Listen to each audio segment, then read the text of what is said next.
ভেঙে দেবো কি নামাজ ভঙ্গ করা কি? আরে এখন তো নামাজ না পড়লে খারাপ লাগে, আরে নামাজটা পড়ি না এখন কথা ছিল যে যুদ্ধবাদের বিচার কবে হয়।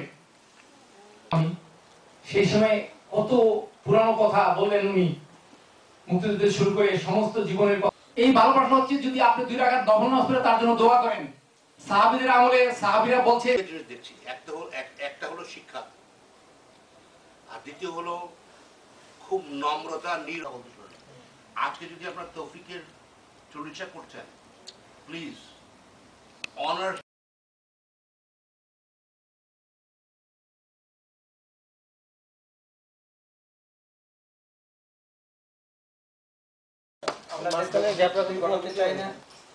অনেক সময় হয়ে গেছে। এখন বিসমিল্লাহ দোয়া করবেন,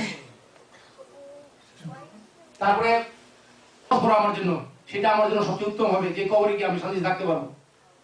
সুতরাং প্রত্যেকেই তো দোয়া করতেছে, সুতরাং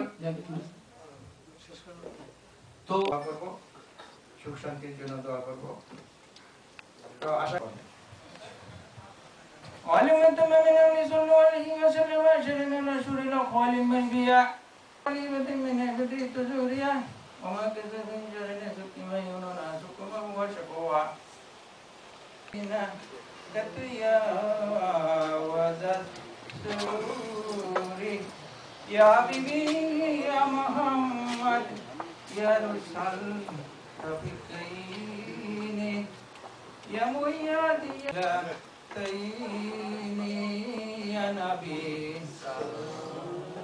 আপনার দরবারে এতটাই যে মাওলা যা কিছু তো কালাম সালাত পড়াইছে মাওলাকে এবং শুরু করে আসবে সকল মুমিন মুমিনাত মুসলিম ইয়া আল্লাহ আমি তাদের গুনাহগার মাফ করে আল্লাহ তাদেরকে